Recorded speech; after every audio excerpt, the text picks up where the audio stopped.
Hey, Mike here. I just wanted to let you know that you can listen to Dark Poutine early and ad-free on Amazon Music, included with Prime.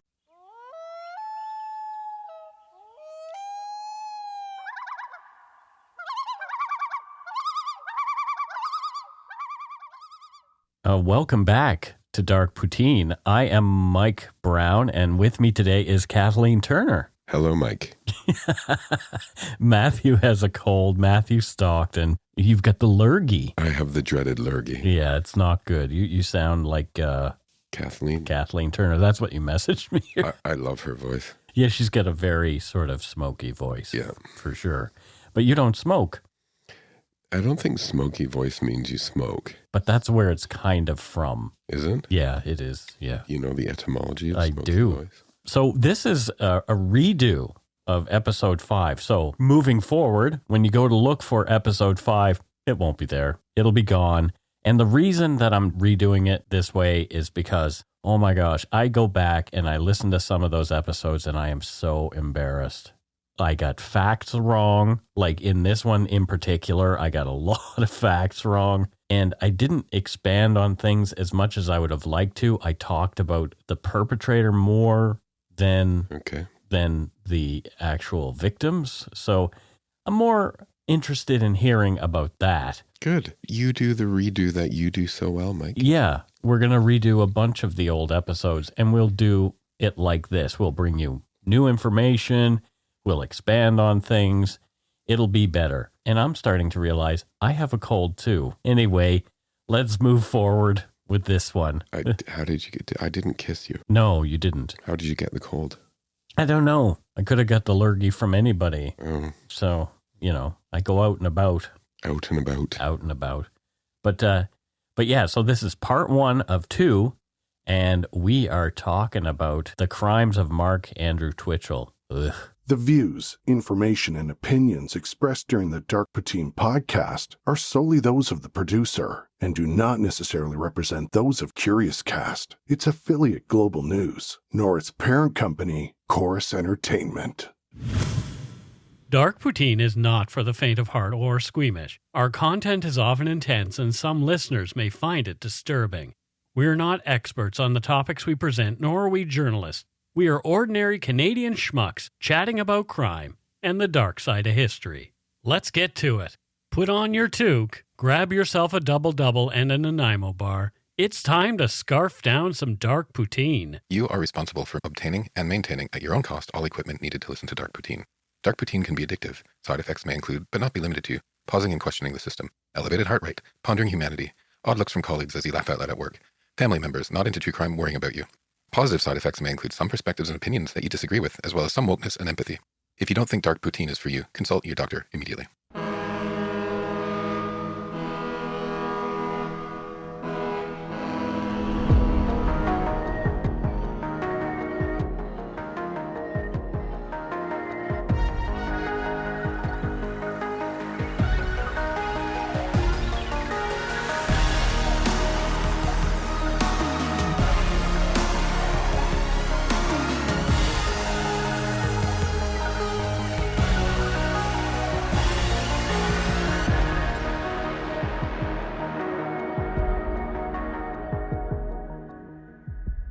In October 2008, 38-year-old Johnny Altinger was looking for love online, and thinking he'd found it, was lured to his death in a dingy South Edmonton, Alberta garage. Johnny believed he would meet the girl of his dreams, but he was met in the darkness of the garage by a Star Wars and Dexter-Morgan-obsessed serial killer wannabe, 29-year-old amateur filmmaker Mark Andrew Twitchell. This is Dark Poutine episode 265, Hollow Man. The Crimes of Mark Twitchell, Part 1.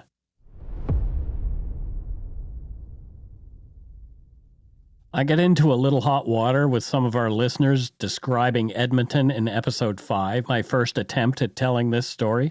Although my digs were meant for fun, they didn't land so well with some Edmontonians. So let's try this again. I want to make some amends. Edmonton, Alberta, where this story takes place, is the province's capital. It's located in central Alberta and situated along the North Saskatchewan River. The area where the city now stands has been inhabited for thousands of years by various indigenous groups, including the Cree and Blackfoot. The first European to explore the area was Anthony Henday, a fur trader with the Hudson's Bay Company in the mid-18th century. In the late 19th century, the arrival of the Canadian Pacific Railway and the expansion of the fur trade helped to establish Edmonton as an important commercial and transportation hub. In 1905, when Alberta became a province of Canada, Edmonton was named the capital. The city grew rapidly during the early 20th century with the discovery of oil in the nearby Leduc No. 1 oil field in 1947, leading to the development of the city's energy industry. Over the years, Edmonton has hosted several significant events, including the 1978 Commonwealth Games, the 1983 Universiade Games, and the 2001 World Championships in Athletics. The city is also home to several major festivals and cultural events, including the Edmonton Folk Festival, the Edmonton International Fringe Festival, and the Edmonton International Film Festival. Today, Edmonton is a diverse and vibrant city with a population of over 1 million people. It's known for its beautiful river valley, the largest urban parkland in North America, and its many cultural attractions, including museums, galleries, and theaters. The city is also home to a thriving business community and is considered one of the fastest-growing cities in Canada. Edmonton is also home of the storied NHL team, the Oilers. The team was founded in 1971 as one of the original World Hockey Association teams, WHA, and joined the NHL in 1979. The Oilers quickly became a powerhouse team in the 1980s, winning 5 Stanley Cup championships in a 7-year span from 84 to 90. Led by legendary players such as Wayne Gretzky, Mark Messier, ugh, for Vancouver fans, and Paul Coffey. Although the team has gone through some rough patches in recent years, they continue to have a loyal and passionate fan base in Edmonton and beyond. The Oilers play their home games at Rogers Place, which opened in 2016 and is considered one of the NHL's most advanced and state-of-the-art arenas. The team has had some talented players in recent years, including the current captain, Connor McDavid, considered one of the best players in the world. With a mix of veteran experience and young talent, the Oilers are always a team to watch in the NHL, and their fans have high hopes for their success in the future. You know what I noticed about Edmonton when I visited? What? So my aunt and uncle and cousins live there now. Yeah. And it was sort of, my cousins have 2 little girls, Lanai and Niara. Yeah. And they were doing sports weekend. Sure. Edmonton has these massive, well-maintained indoor sports complexes. Right. Like I've never seen in my life. They're incredible, Mike. Yeah. I noticed that about Edmonton is really easily laid out and easy to get around, and I noticed that too. There's all kinds of... Do you think it's because of the weather? So they're like, okay, let's build sports complexes. Yeah, that's probably 100%. And it's so different. You know, I had this like 10-year-old cousin doing like track and field. Yeah. You know, in my day, there's like a farmer at the end of the race just like shouting out who won. Right? Yeah. But there they had like to the millisecond, like everyone's time. Yeah. It's incredible. White Ave is really cool in Edmonton. Okay. There's actually big music scene in Edmonton, and White Ave has lots of bars and clubs where musicians play. Cool. Yeah. So the murder victim of this story, Johnny Altinger, his hometown was Edmonton, and he was born there on a bright and sunny day, April 28, 1970, at the Royal Alexandra Hospital. And from a young age, Johnny was drawn to technology and had an insatiable thirst for knowledge. When he was 12, he received a Commodore 64, a revolutionary piece of technology in 1982. It came with a bulky keyboard, a floppy disk drive, and a squat screen. Commodore's goal was to make its 64 kilobyte computers available in every home, and they promoted it as the personal computer with professional power. Johnny had a natural talent for computers and was fascinated by their capabilities even at that early age. You know, we laugh at the Commodore 64 now. Sure. But guys like Johnny, who geeked out on them, like my husband as well, Sure. Who's now a software developer. Right. Commodore 64 was the first real mass home computer. Home computer, yeah. And it brought innovation on a sort of a mass scale with people like Johnny, sort of experimenting and trying things. Yeah. It can't be understated how important that system was. Agreed, yeah. According to Johnny's older brother, Gary Altinger, Johnny was always willing to lend a hand to help others, even at the cost of his own responsibilities. Gary mentioned how countless times Johnny had helped him by word processing term papers, essays, and other important assignments while attending university. Johnny's technical skills were impressive, and he could assist older people. Gary and the rest of the family were proud of Johnny's abilities to help others. In the late 1980s, Johnny was a part of a group of computer-savvy people in the Vancouver area who used modems to connect with other computers around the city. Johnny and Glenn Ritchie were online friends for almost 3 years before they met in person. Both men were part of a local bulletin board system, BBS, remember those? An early version of an online community. People would connect through their rotary phones and modems. The community was small, friendly, and diverse. Users of BBSs would chat with somebody on the other side of town or engaged in text-based fantasy games like Legend of the Red Dragon.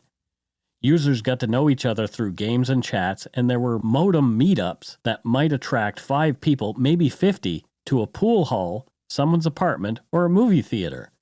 These communities were a far cry from the ease and simplicity of internet connections today, as people connected through their phone lines. The community was restricted to Vancouver, where long-distance charges would not apply. Johnny used the alias Ultra Magnus, a beloved character from the Transformers series, in these communities. Although Johnny moved back to Edmonton in 2001, his interest in computers and the connections they could facilitate never waned. Johnny's passion for technology served him vocationally as well. He made ends meet working the night shift at Argus Machine, an oil field equipment manufacturer located just south of Edmonton. He was proud of his job, overseeing quality control, checking machine parts, and meticulously measuring them. Johnny's apartment was well kept, featuring a white leather couch along one wall large enough for 2 adults to lie on. He was an enthusiastic paintball player and had a paintball gun. Johnny had also developed a passion for motorcycles, almost as strong as his childhood love of computers, and he owned 2 bikes, a Honda 500cc and a Yamaha 1200cc sport touring bike. He cherished his motorcycles, treating and caring for them like his babies. When he had to leave town, he carefully covered the touring bike and sometimes asked friends to look after it. His motorcycle helmet and jacket were always within reach if the desire for a ride overtook him, which was often. As Johnny approached his 40s, he developed an interest in spirituality and metaphysics. He believed in reincarnation and occasionally attended spiritual talks with his friend Deborah Tykrub, whom he dated romantically at one point. Their relationship had transformed into a warm friendship, but that was Johnny Altinger. You know, this guy sounds alive, passionate, interested in things and interesting. Yeah. Right? Like, you're describing him. I'm like, you know, I would have been a friend of his. Sure. Right? Me too. He's a guy that gets into things and has some talent, right? Exactly. In everything that he's doing. I'm liking this guy. Yeah, and this is another reason why I wanted to redo this, because I don't feel like I got into that enough. About who he was. Who he was. And, which is important. And I've become kind of proud of that as part of our show. So how you develop the show. Naturally. Johnny was described as a positive, upbeat person who tried to get people to turn negative thoughts into positive ones. He regularly chatted with friends and acquaintances online and looked for love on dating websites such as Plenty of Fish and Lavalife.com. Although he didn't find his ultimate goal, a wife, the internet allowed Johnny to meet people and make good friends. Johnny's interest in finding a partner had also grown by the summer of 2008. He tried to rekindle a romantic relationship with Deborah Tykrub, but they decided to remain friends, although Johnny wanted more. In June of 2008, Johnny called to discuss their relationship. Deborah's conversation with Johnny helped him to realize that they were friends, and that would be it. They both moved on after that. A few of Johnny's male friends knew about Jen, a user he'd met on Plenty of Fish, who he seemed excited to meet in person. On the 10th of October at approximately 5:30 p.m., Johnny received a message from his coworker, Willie, on MSN Messenger, inquiring about his plans for the evening. Johnny boasted to Willie about his upcoming date with Jen, and even sent him a link to Jen's profile on the dating site, Plenty of Fish, which featured a photo of her in a bikini. Johnny informed Willie that he was scheduled to meet Jen at her house at 7 p.m., but that her instructions for getting there seemed strange. Jen had refused to give him her phone number and street address, instead providing him with convoluted directions to the house and then to enter through the garage. Willie found the situation concerning and requested that Johnny text him the address once he arrived. Johnny quickly copied and pasted Jen's directions into an email and sent them to Willie at about 6 p.m. Perhaps sensing something was off, Johnny called his best buddy since elementary school, Dale Smith, to tell him about his date and the unusual instructions. Dale didn't trust dating sites. He'd heard a few horror stories, so he was not pleased to hear about the situation and requested that Johnny call him with the address once he arrived at Jen's house. Johnny promised he would. Johnny hopped into his red Mazda 3 and followed Jen's directions, showing up at the garage around 30 minutes before the planned meeting. Johnny parked in the driveway and walked toward the half-open garage door, ducking to enter the darkened structure. Johnny called out, "Hello." There was no answer. He called out again, and a man's voice answered, telling him to hang on. The garage lights came on, revealing a man in his late 20s with a medium build, short dark hair, and a receding hairline.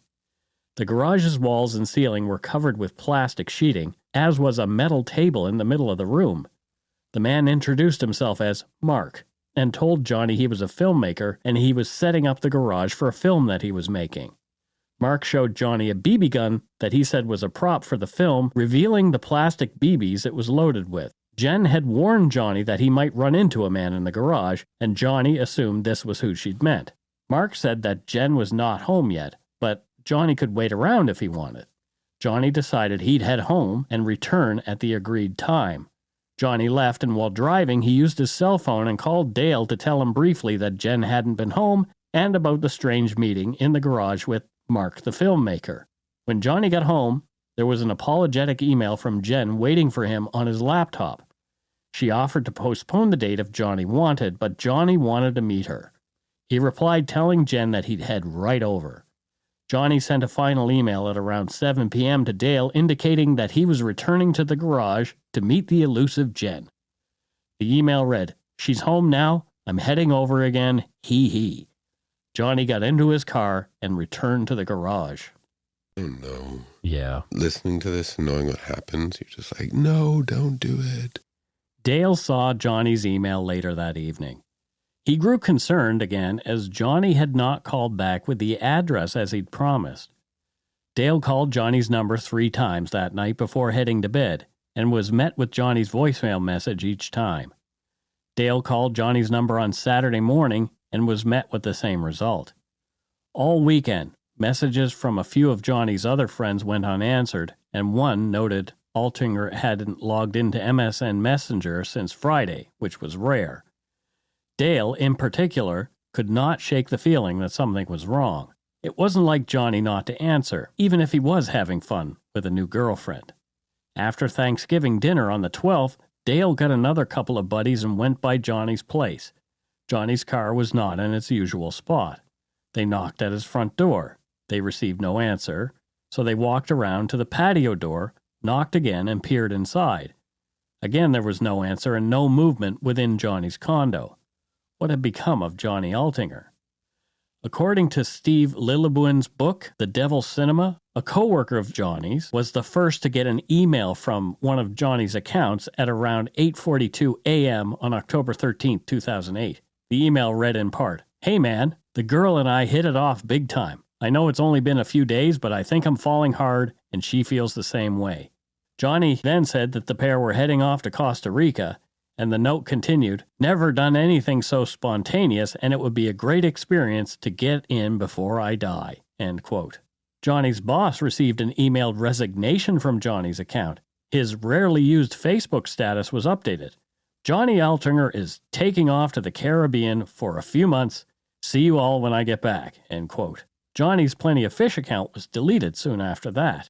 That day, Dale received an email from Johnny's account telling him that Johnny was running off to Costa Rica with Jen, his newfound love. The email read, quote, "Hey there, I've met an extraordinary woman named Jen who has offered to take me on a nice long tropical vacation. We'll be staying in her winter home in Costa Rica. Phone number to follow soon. I won't be back in town until December 10th, but I will be checking my email periodically. See you around the holidays. Johnny. End quote. Deborah Tycrop got the same email. Deborah found the note strange because Johnny usually signed off his emails with a joke or a smiley face, and he had not addressed her as Sunshine, his usual pet name for her. Deborah immediately felt something wasn't quite right. It felt so cold. Later on, Deborah noticed Johnny's MSN Messenger account as signed in. His new status was, quote, I've got a one-way ticket to heaven, and I'm never coming back, end quote. More after a quick break. Hey, it's Kaylee Cuoco for Priceline. Ready to go to your happy place for a happy price? Well, why didn't you say so? Just download the Priceline app right now and save up to 60% on hotels. So whether it's Cousin Kevin's Kazoo Concert in Kansas City, go Kevin, or Becky's Bachelorette Bash in Bermuda, you never have to miss a trip ever again. So download the Priceline app today. Your savings are waiting. Go to your happy place for a happy price. Go to your happy price, Priceline. If you're looking for a smoking gun, I can absolutely guarantee you will not find it. In October 2001, a series of letters filled with a deadly powder called anthrax were dropped into the U.S. mail system. What started as an unprecedented case turned into an unsettling mystery. Who sent these deadly letters? And why? From Campside Media and Sony Music Entertainment, I'm Josh Dean, and this is Cover Up Season 4, The Anthrax Threat. Available now.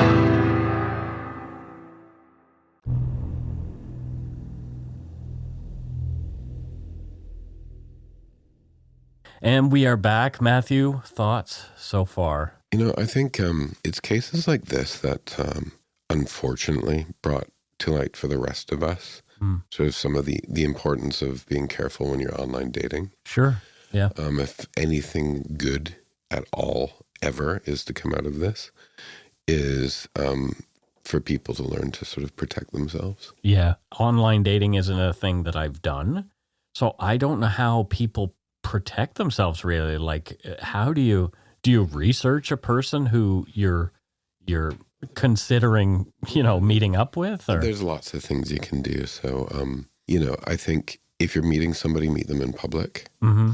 Take your own transportation. Sure. So don't get into a stranger's car. Yeah. Right? A lot of people that I know, I'd never done this because I didn't want people to see how much of a slut I was with the number of dates I was getting back in the day. Sure, but, sure. Given, say, like a friend who won't slut shame you, tell them the address of the place you're going. Sure. Right? Or text someone you're there. So that they know where you've gone. Yeah. But I think those are some things. And I think also, use a first name. Don't give people too much information until you get to know them, right? Yeah. Like where you live and all these things. Yeah, it works for both ways, though. It's like you could be meeting up with a scary person. I don't know. Have you ever met anybody scary online? Scary? No. Yeah. Like total catfish. Like you were not the person in the picture. Yes. Oh, okay. Yeah. And I just say, bye-bye. Yeah. So Dale contacted the police, but when the officer he was speaking to heard that Johnny had allegedly run off with an internet date, the cop waved Dale away. According to the officer, a middle-aged man going on a spontaneous romantic trip with a woman he didn't know did not sound like a crime had taken place, and some may even consider it fortunate. The officer believed that launching an investigation would misuse police resources. On October 16, 2008, Johnny's Facebook was updated again. The status read, "Wondering why anyone would leave sun and surf to come back to snow and stress." Replies from friends went unanswered, as did emails, MSN messages, and Facebook messages. On the 17th of October, as police were ignoring him, Dale had had enough. He and a married couple, mutual friends of Johnny's, went to Altinger's condo to see if they could discover anything about Johnny's sudden disappearance. One of Johnny's windows was ajar, and after some brief debate, the woman in the trio crawled through the window and unlocked the door for the two men to enter. These are the kind of friends you want.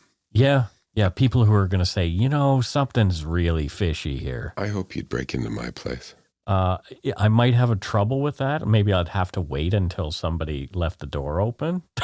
kind of thing. Have you ever done sort of mountain climbing? You could climb out the outside of the I'm not Spider-Man. I don't want to climb up 39 floors. But no, I agree. Like, these are the kind of friends that you want.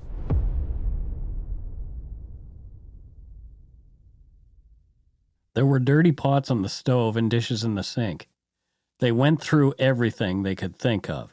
They couldn't find Johnny's laptop anywhere in the condo. Johnny's luggage was still in the closet along with his beach towel. Johnny's shaving kit and grooming items, including his toothbrush, were in the bathroom. If Johnny had run off to Costa Rica, he'd not have taken anything he would have needed. So when Dale found Johnny's passport in his bedroom dresser, the alarm bells went into overdrive. There's no way he could have traveled to Costa Rica without that. Police finally began to take Dale's concerns seriously. Edmonton Police Services Constable Christopher Maxwell was assigned to the file. On October 18, 2018, Maxwell followed the directions that Johnny had forwarded to Dale, which took him to the garage where Johnny was to meet Jen. The address was 5712 40th Avenue Northwest in the Millwoods neighborhood. The garage was locked and unoccupied. A quick bit of police work led to discovering the garage was rented to a 29-year-old man named Mark Andrew Twitchell. Maxwell called the number Twitchell's landlord had provided him. Maxwell asked Mark Twitchell if he was the tenant who'd rented the garage. Mark admitted he was the garage's tenant. Maxwell then asked when Mark had been last at the garage. Mark said he'd been there on the 10th. Maxwell asked Mark if a woman had been at the garage that night to meet a man. Mark said that he had not seen a woman there and didn't know anything about any meeting. Maxwell then asked Mark if he'd seen a red Mazda 3 at the garage that night, and Mark said he had not. Maxwell asked Mark if he could meet him at the garage to let him inside. The officer said he'd like to have a look in the garage and was following up on a missing persons report. Mark agreed and said he'd be right over. Maxwell and another officer were waiting for Twitchell when he arrived at 11:25 p.m. Mark looked at the padlock on the door and stated that it didn't belong to him and that he didn't have the key. He claimed someone had replaced the lock since he'd been there 8 days before. With Twitchell's consent, the police broke the lock and entered the garage, where Maxwell noticed a strong smell of something burnt. Inside, Maxwell observed a burned residue in a large oil drum-sized barrel. Twitchell claimed that the barrel was a garbage receptacle and the burned residue was unusual. He said he had no idea what had been burned there. Additionally, Constable Maxwell observed various cleaning supplies, including an empty plastic bottle of ammonia, a plastic wrapper for a 9-foot by 12-foot plastic drop cloth, an empty wrapper for rubber gloves, a multi-pack of paper towels missing 3 rolls, a large container of all-purpose cleaner, 2 almost empty rolls of duct tape, and the remains of a broken padlock bracket. Twitchell told Maxwell that the broken bracket was the original one attached to the garage door. In the room, Maxwell also observed a large metal table and a chair made of angle iron. Twitchell claimed that they were props for a movie he was filming, where an actor is ultimately stabbed and killed while restrained to the chair by duct tape. Twitchell further advised that the byproduct of such a production is residue left by a cornstarch-based product used to represent blood. Twitchell told Maxwell that he purchased the cleaning products and plastic tarp and used them to clean up his props and equipment. Mark was allowed to go home that night. However, he wasted no time and called one of his filmmaking crew friends, informing them that something strange had happened at the garage. He mentioned that some of his things had been rearranged since October 10th.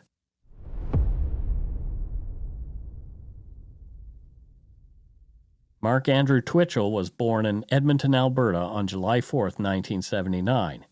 Growing up, classmates described him as an outsider who was frequently bullied. Mark Twitchell was an avid lover of science fiction and make-believe, often donning costumes to portray his favorite film characters and act out scenes. His ultimate goal was to become a famous filmmaker. However, his nerdy interests and peculiar last name often made him the target of bullying, leading to him being called Twitch Hell by his classmates. The use of the word twit in his surname certainly didn't go unnoticed by his tormentors. According to Steve Lillibwen's book, The Devil's Cinema, Mark Twitchell tended to rebel, often resorting to lies and tall tales to get what he wanted. His love for junk food drove him to steal money from his mother's purse. Despite being caught shoplifting at grocery stores twice, he managed to avoid a criminal record by participating in the court's alternative measures program for first-time offenders. After graduating from Archbishop O'Leary High School in 1997, Mark enrolled in radio and television arts at the Northern Alberta Institute of Technology, NAIT. While at school, he was known as a bit of a loner and unreliable regarding group projects. In 1999, while standing in line for the Star Wars Episode 1 movie premiere, Mark Twitchell auctioned off what he claimed was original concept art from the film. However, his friend believed the art was fake, and they grew apart. People would have seen a major red flag had they been paying any real attention. Mark Twitchell's unexplainable love for the abomination known as Star Wars Episode 1, The Phantom Menace. Star Wars fans like myself had eagerly awaited the release of Episode 1 to kick off what we all hoped would be an amazing prequel trilogy to the beloved franchise. On May 19, 1999, the film opened to scores of sold-out audiences. What a disappointment. I remember sitting in the theater that night as the credits rolled and the lights came up, thinking, what the hell did I just see? It was like George Lucas took a time machine back to the 70s and asked a group of preschoolers to create a Star Wars movie. We got a cringeworthy, flatulent alien with a voice that could make you want to join the dark side, and let's not forget about that infamous pod racing scene. It was so long and boring that it made the Kessel Run look like a quick trip to the grocery store. And don't even get us started on the midichlorians. Seriously, George, why did you have to ruin the Force? The only thing that saved this movie was the lightsaber duel at the end, but even that couldn't save it from being a bantha-sized pile of poop. Watching The Phantom Menace is like getting your hopes up for a delicious pizza only to find a cardboard box with a picture of a pizza on it. It's like expecting a juicy steak and getting a dry piece of leather instead. Tell me how you really feel about the film. I hate it. Did you? I hate it. And when I was standing in line with George Lucas at a Starbucks downtown, where I used to work, I almost asked him, what in the fuck did you do? But I didn't want to, No. He's just there getting coffee, Funnily, my sister-in-law and I were talking about this movie and Jar Jar Binks like 2 weeks ago. Oh, really? And I swear to God, I told her, I said, yeah, you're like a world's leading expert in Jar Jar, because she loved the character. Means it's so stupid. She loved the character, and she couldn't understand why people didn't like it, so she's done all this research on it. Oh, no. But yeah. That Mark Twitchell loved The Phantom Menace so much should have tipped everyone off that something was desperately wrong with him. Mark became obsessed with the internet as well, buying and selling Star Wars toys online and using early dating sites to meet women. He met Megan Castorella, a young woman from Colorado, and Megan fell for Mark's charm, and they were married just months after meeting in person. Little did she know about the extent of his fantasies and obsession with movies. Mark could get so lost in a character or a movie that he wanted to emulate it. It's like he was living in a world of his own creation, but not a creative one. It was a world of someone else's creation. Mark's darker, true nature soon revealed itself. Mark was a liar. Megan told the CBC's Fifth Estate that it was initially small things such as claiming he'd paid a bill and Mark's story would change when the collectors would call. Megan was well aware of Twitchell's extensive time on the internet creating fake and often peculiar identities that he would use to interact with others in chat rooms or on dating websites. Megan believed that Mark got a kick out of messing with people, but one question out of the blue now haunts her. Mark Twitchell asked his wife if she'd ever considered what it would be like to kill someone. Megan replied that everyone might have had such thoughts but would never act on them. Mark then revealed that he thought that way often and even considered killing a homeless person for the experience. Megan was shocked and realized she didn't know him as well as she thought. Megan and Mark had moved to Peoria, Illinois, where Mark was employed as an electronic appliance salesman from 2002 to 2004. He hated the job, resented his bosses, and dreamt of a higher station in life, something creative, something where he called the shots, like filmmaking. He fancied himself the next George Lucas, because he couldn't be the first Mark Twitchell, because that would be an original thing. As well as obsessively buying and selling Star Wars toys online, he was on the computer into the wee hours. Megan also discovered that Mark had been unfaithful to her multiple times and had continued lying to her about their finances. She'd had enough, and they divorced in 2004. Mark moved back to Edmonton to pursue his dreams of becoming a filmmaker and began to work on a fan film based in the Star Wars universe called Star Wars: Secrets of the Rebellion. Okay, so two things. Yeah. Number one, and I'm not slamming Edmonton, this is just not where the industry is. True. If you're an aspiring filmmaker, you don't move to Edmonton. No, you move to Vancouver or Toronto if you're Canadian. Vancouver, Toronto, or Los LA, Angeles, right? Yeah. Second thing is, does this guy have an original thought in his head? No, and I get into that later on, but he just, he's making something like, I picture like a 12-year-old boy doing, taking his camcorder and like, I'm going to make a Star Wars thing, not like as somebody who's seriously trying to be seriously taken as a filmmaker. Well, he was seriously doing his thing. Seriously being a dick. During the summer of 2006, Mark Twitchell used the NAIT campus and a small film crew to shoot his unsanctioned Star Wars fan film. Despite knowing he couldn't make money from it due to Lucasfilm's legal team, he was determined to showcase his talents in costuming, storytelling, and filmmaking. The film got some local media attention in Edmonton, but to this day it's never been released in any form. Mark was passionate about dressing up as his favorite superheroes and sci-fi characters like Wolverine, Spider-Man, and Darth Maul. He even won $3,000 in a Harley-Davidson by building an intricate 7.5-foot Bumblebee costume from the Transformers franchise for a Halloween contest. Though some thought he was just a nerdy creative type, Twitchell's love of Star Wars continued to run so deep that the license plate for his maroon 2003 Pontiac Grand Am was DRK Jedi. He continued to troll the internet and met his next wife, Jess, on the dating site Plenty of Fish. They got married and had a daughter named Chloe. Mark Twitchell purchased a new home for his family using fraudulent documents. In the summer of 2008, Jess caught Mark looking at a website for married people looking to have affairs. She suspected he was lying about his movie research and hired an actor to lie to her about the project. His marriage to Jess began to unravel. While Mark was busy downstairs with his costumes and screenplays, Jess had moved upstairs to sleep alone. She was making an effort to stick around for their young daughter, Chloe. Like Megan, Mark lied to Jess. He quit his day job without telling his wife and began paying household bills by living off investors' money, investors in his films.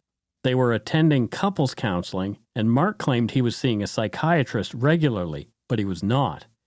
In reality, he spent all his time working on his next short film, House of Cards, about a man who falls victim to a horrific catfishing case. The victim believes he will meet a girl in a garage he has met online, but instead he is tied up, tortured, and murdered by a screenwriter who kills people as research for his films. In September 2008, Mark Twitchell completed filming the 8-minute short film, which he hoped would one day become a feature. The set was the rented garage that Johnny Altinger would be lured to only a month later. Mark had taken inspiration for the short from the TV show Dexter and had begun to emulate the character's tendencies. Everything Twitchell did seemed to be derivative of something else. For those unfamiliar, Dexter is a crime thriller television series that aired from 2006 to 2013. It revolves around Dexter Morgan, a blood spatter analyst for the Miami Metro Police Department who leads a secret double life as a vigilante serial killer targeting and killing other murderers who have evaded justice. The series explores themes of morality, justice, and the psychology of a serial killer, as well as Dexter's personal relationships and struggles to hide his dark secret. Mark repeatedly mentioned the fictional character Dexter Morgan in Facebook posts, and in late September and early October 2008, Mark became obsessed with making his own storyline a reality, with him as the star. Mark was browsing Plenty of Fish again, creating a new profile, this time not as himself, but posing as a woman for whom he'd created an entire fake backstory, just like the villain in his House of Cards screenplay had done.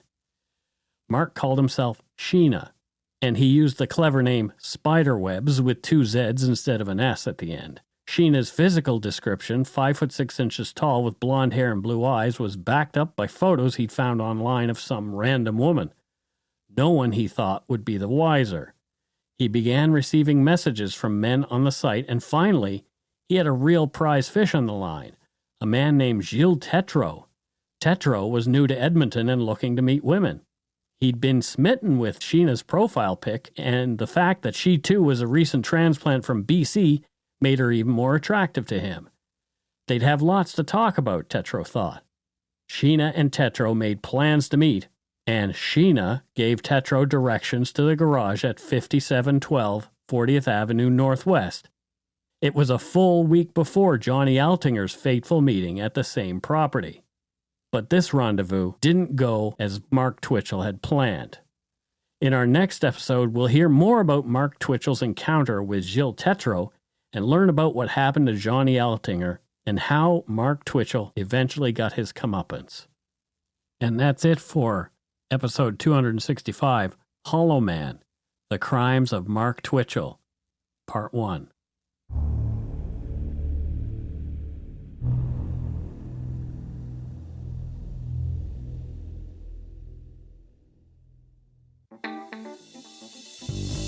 That's right. It's time for voicemails. You can leave us a message at 1-877-327-5786 or 1-877-DARK-PTN. We'd love to hear from you. Let's see who called us this week. Alrighty, let's listen to our first voicemail. Matthew's just making funnies here. So anyway, let's move forward. I think this one's from someone who people will be familiar with. Interesting. Oh, hey, Mike and Matt, it's the Devil calling here, just calling to say hello and see how you two are doing. Don't worry, I know how you're doing. I've been watching you two.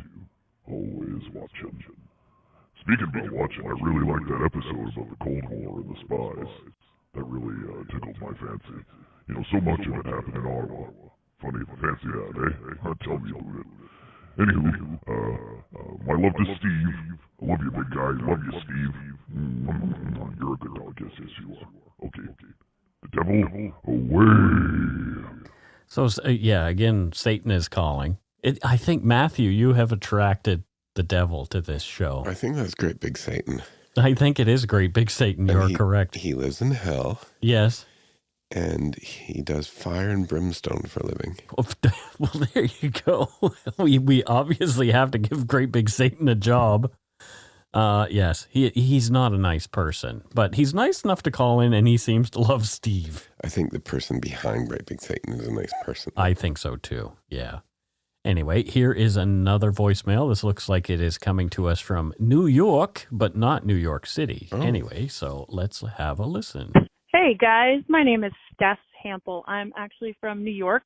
It's a really small, very small town in way upstate. I always joke that it's southern Canada. I don't always want to say that I'm from the United States. Anyway, I love what you guys do, and I've always wanted to call in, but I've never really had anything to say in particular. But then the most recent episode, the Vanishing of Brianna episode, Matthew said something about the opera, and he made the comment, one night at the opera he saw an Aida, and I literally laughed out loud because when I was a kid, I was obsessed with that song. I just thought it was the funniest thing ever, and you can just imagine a little 10-year-old kid going, bug-eyed, he watched her fall into the pit, downwind by the weight of those kids. So, it was funny, and I loved that song. I actually loved the whole movie, and I still love Bette Midler. So you kind of brought me back to my childhood there, and I appreciated that greatly. Also, I have a question because there is an ongoing debate between one of my old coworkers and myself about the word poutine.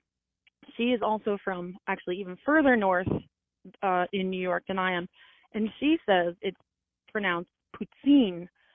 I'm probably butchering that. And I've always said, well, yeah, but the guys on Dark Poutine who are from Canada say poutine. So I am curious about the pronunciation.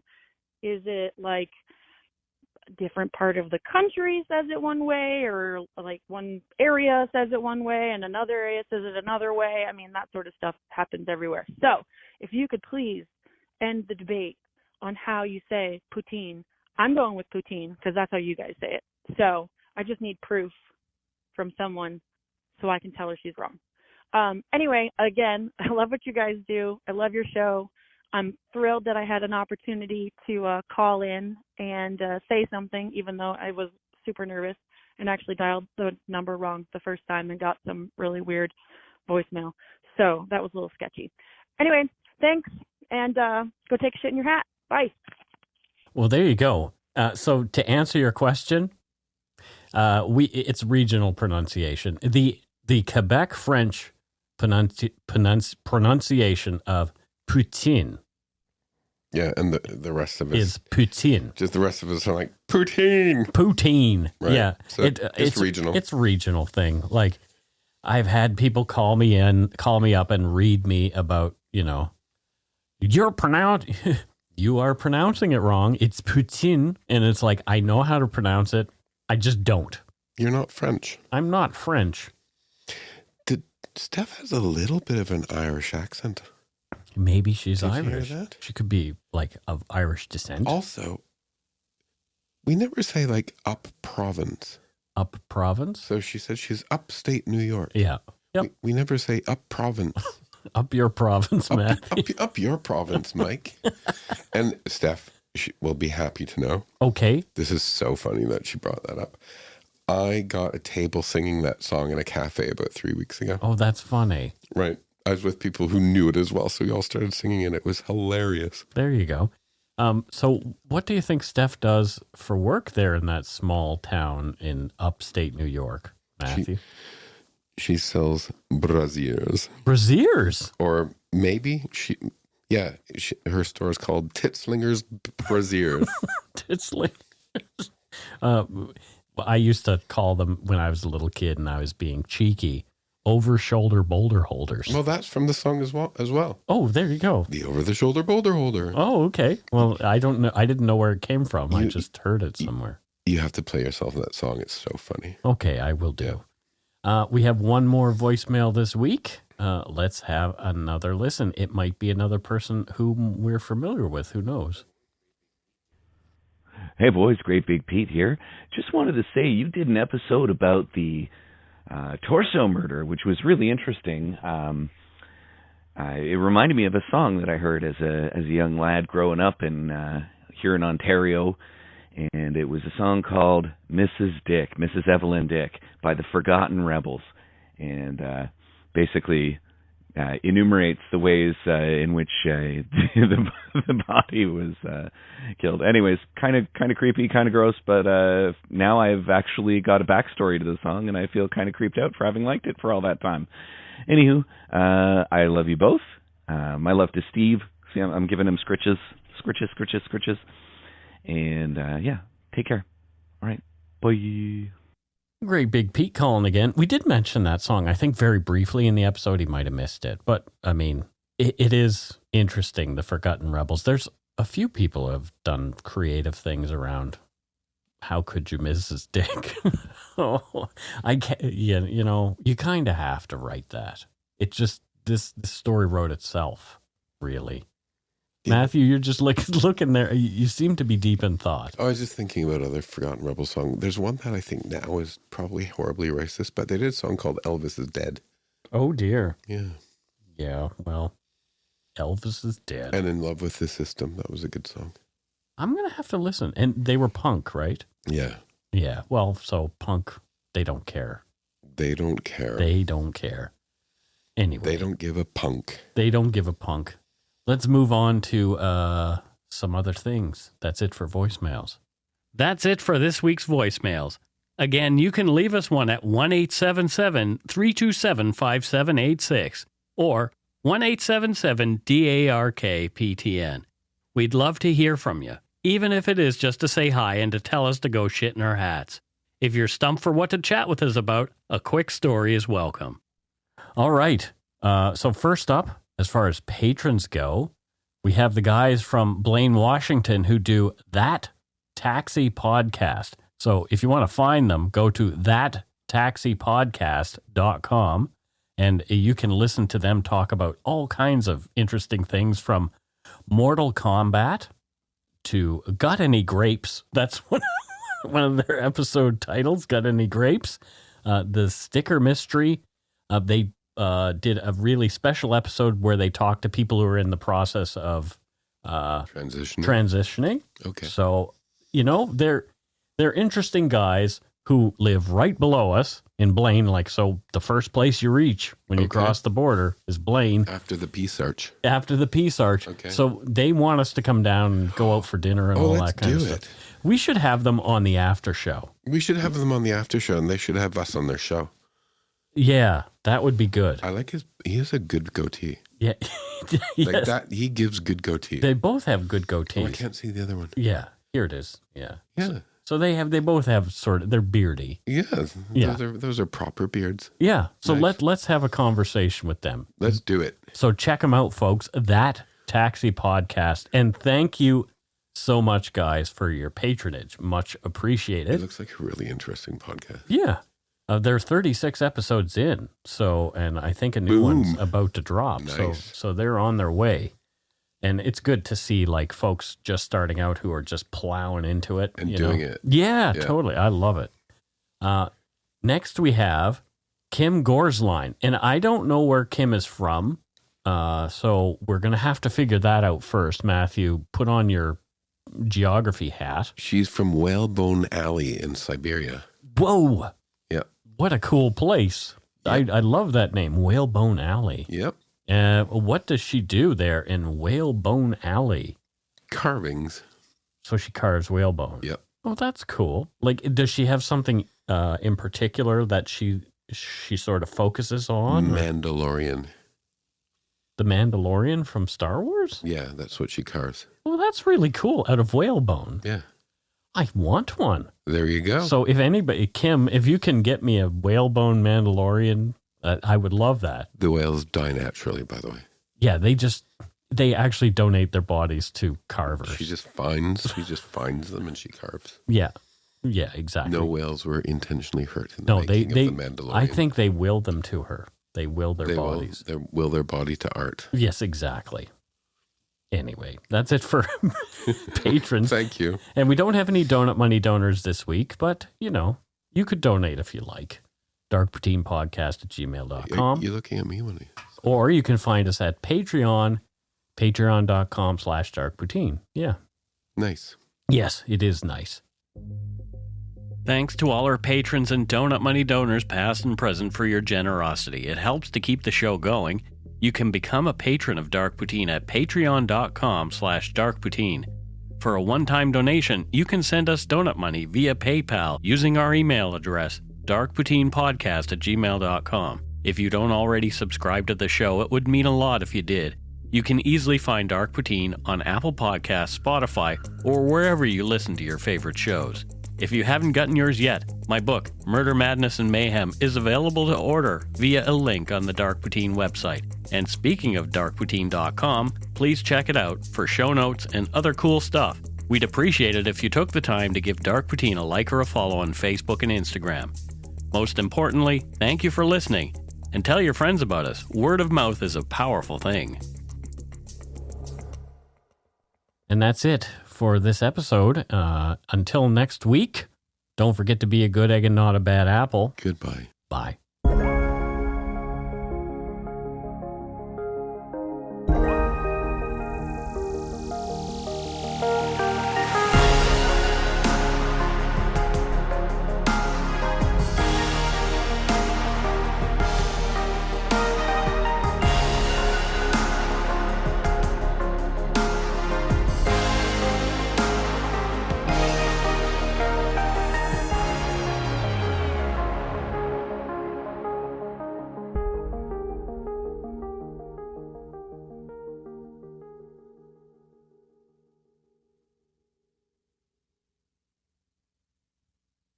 Hi, it's Shauna, and I might be a bad parent because my kids think French fries are vegetables. Hey, it's Ryan, and I might be a bad parent because I went out for wings when my wife was in the hospital after giving birth. Johnny here. I might be a bad parent because in my house, the tooth fairy gives pocket change. But we're not alone. Len emailed us and said his 6-year-old daughter's Tarzan moment going from love seat to lazy boy by curtains made him more proud than any dance recital. And Andy left his 2-year-old at the rink. All right, guys, I'm sure we're not alone. Like Andy's kid.